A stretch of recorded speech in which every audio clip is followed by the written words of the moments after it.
Alright, let's get something straight. Necromancy is hands down my favorite class in fantasy, so you best be damn sure that I put a lot of love into it. Of course, it came with hurdles, like turn economy, mountains of damage ramp, but it's kind of expected with the Horde. Summoning-based classes in games, really. All things considered, though, I have found a nice balance for this Vocation. From the title, you should be able to see what this is. So, without further ado, let's take a look at Harvest Necromancer, the Corpse Puppeteer. Now, true to its name, its main focus is to manipulate the dead, just as necromancy should be. Necromancy. There is no misnomer here. You can manipulate the dead. But I will say it's not confined to a linear form of control and progression with their corpses, nor are they limited to just using corpses. If anything, the Corpse Puppeteer serves as a powerful dark mage with an obsession with the dead, able to use them to their advantage in direct means, or cast them aside for stronger undead, or even higher forms of power with spell casting. That all aside, let's dive in. The Corpse Puppeteer begins with +6 Vig, +4 Grit, +2 Int, and +3 Dis. Of its many stat bonuses, its innate boosts are to its Vigor, which can come off as odd considering it's a caster, Intellect and Discernment serving to fortify Aether Reserve and mitigate costs whenever you're casting hexes. But as a Corpse Puppeteer, you play around with your own vitality, whether making dark pacts for power or tearing apart your own soul in order to shackle your machinations. If used effectively and efficiently, this Vocation utilizes its health as a source of energy, which can be used later to grow your undead wide or tall. No matter how you choose to play, a little Vig goes a long way. Beginning at Mastery Rank 1, you gain access to Necropotence, instantly unlocking the Unholy Hex tree, and a single Unholy Hex under that tree at the beginning of the game, while also gaining another Hex on ranks 5, 13, 17, and 19. Additionally, as you progress in ranks, you shall naturally unlock an additional 11 other hexes under a tree that you own. This will aid you in fleshing out your unholy hexes, or if you unlock other hex trees, you can build towards other forms of magic. In other games, they might call this schools. But yeah, all in all, this Vocation shall naturally accrue 16 hexes over the course of ranks 1 to 20. So, let's talk bread and butter. Your first ability upon MR1 is your Glyph of Reanimation, and a passive that comes along with it known as Dead Omen. Through Glyph of Reanimation, you shall gain a reaction hex called Raise Undeath. This will allow you to etch symbols within corpses that you find and pour stores of aether within them, allowing you to create artificial souls and create spiritual tethers linking your will to theirs. The dead you animate passively gain the effects of Dead Omen, an effect that wards off weaker enemies of the game and prevents your dead from being targeted by craven enemies.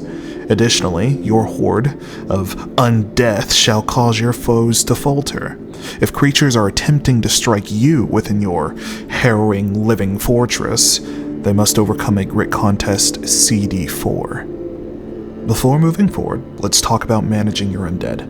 The creatures you resurrect can vary in size, and depending on this size, this can affect many things, from health pool to speed to everything. There is something to be said, however, about their intelligence, or rather the lack thereof. Unfortunately, when resurrecting creatures, their mind shall be empty, limiting them in regard to the amount of damage they might be able to produce. Alongside this, they shall require constant command and full focus while puppeteering, so most times when you puppeteer, it is going to be a full round action, at least in the beginning, consuming your whole entire turn to manipulate multiple bodies at once. And so, that being said, for your non-intelligent undead, you shall be relegated to using something known as the Undead Management Table, where your undead shall have a base health, avoidance level, and a litany of immunities. They also have bonuses to sight and a base speed. All in all, this is a table that shall serve as a guide when constructing undead, and will let you know bonuses that you can give them alongside stats needing to be stripped. An interesting aspect of this is that while the creature is stripped of many things, such as core attributes, actions, passives, stats, functionally kind of serving like a husk, it retains its immunities and resistances and weaknesses, natural qualities of the flesh. So, depending on the corporeal forms of corpses that you collect, you may be able to forge undead functionally immune or hyper-resistant to the forces around you. I do want to mention that your spiritual tethers shall only last so long before your corpses return to this inert state, so the earlier stages will require some upkeep, the earlier ranks, as you try to maintain your undead, alongside finding creative ways to carry your corpses when making longer treks between combat. So, regarding combat, for actions, the summoned creatures with their limited minds can only perform one damaging action. This is known as Rip. Rip will allow your corpses to gore other foreign enemies with heavy blows. A notable thing about it is that it scales with the creature's brawn, increasing the base damage for each modifier they own, so the stronger of a foe that you resurrect, the harder they hit. Additionally, your undead gain 3 reactions. Cover, allowing the puppeteer to hide behind their thralls, which shall lurch forward to take strikes on their behalf, or phalanx, for example, allowing your undead to enter a guarded stance. If you have 4 or more undead during this reaction, you instantly gain an instantaneous reaction for free, which leads to the 3rd reaction, Bite. A little bit heavier than the initial attack of Rip, it doesn't scale like Rip, though it does have a nice quality about it. If you are currently phalanxed, the undead that will enact this reaction shall strike with no contest, guaranteeing that you deal a decent sizable chunk of damage with your bites. Each of your undead can be puppeteered individually, granting a full set of actions each round. Initially, when you start off, the puppeteer shall consume their whole turn. Like as I said before, you will have a full round action to puppeteer. Over time, this will change, though. But when you do puppeteer, you are going to grant each corpse a set amount of actions that they have accessible, the ones previously mentioned. In time, this shall grow. But now that that has been established, let's head back to unlockable abilities as the Corpse Puppeteer. At rank 2, you unlock Command Undeath, a skill that allows you to force your will upon hostile undead and ghasts with a Dis contest, CD5. The contest shall increase in difficulty depending on how high the undead is above you in rank, but upon reaching higher ranks you can extend control outward, compelling even more forward undead at once. I will mention there is a virtue called Greater Command Undeath that will grant you an easier time when attempting to push past limits, converting the base contest into a normal contest difficulty of 2. Let's talk about Sustain. Upon rank 3, you gain access to the ability Restoration Glyph. Through time, as you tinker with the iconography of your glyph, you can create and edit your spiritual tethers, granting your corpses Life Siphon on hit, allowing their fractured souls to cannibalize others on contact, healing your corpses as they deal damage. Upon reaching rank 5, you are becoming quite proficient in controlling undead, drastically decreasing the cost of maintaining and summoning. Now here's a really powerful one that will make the Corpse Puppeteer very tanky. Death Deterred, an ability which ties your vitality to your corpses. As a reaction, you are able to take 50% of the damage that you sustain and transfer it to a corpse under your control. Through other forms of mitigation and the corpse's natural immunities and resistances to a variety of damage types, the damage received can be negligible, allowing for the Corpse Puppeteer to smile in the face of grievous wounds. Upon rank 8, here's where it gets fun. Your Corpse Puppeteer is beginning to become consumed by their ruminations and creative daydreams about the macabre. With this ability, you can change the corpses under your control, and you can do so individually. Would you like a burning hellish horde that roasts enemies alive? Perhaps you wish to sever their arms and sharpen their bones, creating profane blades of bone, bleeding your enemies, allowing for synergies upon bloodied foes. Perhaps a sickened horde, spreading disease and ruin. Or A thorned corpse, impaled with a series of nails and sharpened tools, dealing bypassing damage to guarantee swaths of damage from your flailing creatures. Or more fun, toxic bile. Change the composition of your corpse's internal fluids, allowing a thin spray of volatile acids to melt flesh and armors. Or perhaps you wish to see your creations explode, coating the environment with the gore of your enemies and your corpses. While that is already enough to choose from, there's even a better machination for those who would like to be surrounded by like minds: intelligent undead. Through a machination, you are able to preserve the loose, shattered minds of your thralls, allowing them to act of their own accord. Alongside this, they shall retain memories of their former life and nature, allowing them to regain an amount of native actions, if not simply gain the ability to speak. But why stop there? Uncover further secrets at rank 9 with Perpetua. You can now permanently lock off stores of your Aether Reserve to permanently maintain your undead, removing the need for them to be resummoned.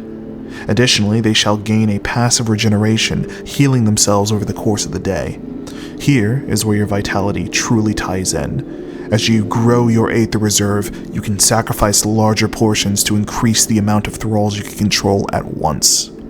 Next is Gore Chimera, at Mastery rank 10, allowing you to take multiple corpses and sew them into a grotesque golem of carrion. This undead sentinel will gain all of the immunities, health, brawn, resistances, and weaknesses of corpses sewn onto it, melding all creatures into one being. You may do this with up to 10, bolstering their aether consumption for the upkeep, but despite the cost of maintaining even one of these monstrosities, they can become nigh immune to most forms of damage, have drastically massive health pools, and souped up stats.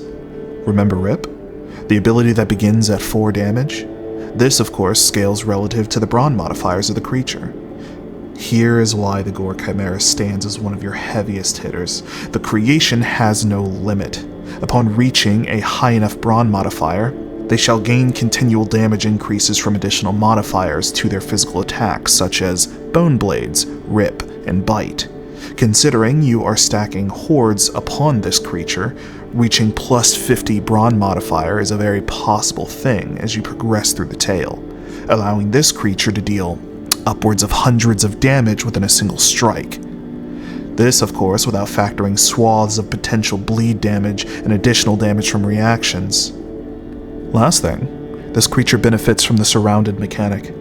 Due to its multitude of writhing undead attached to it, it always strikes with no contest, walking up to enemies and guaranteeing gruesome impacts. Moving on, Frenzy.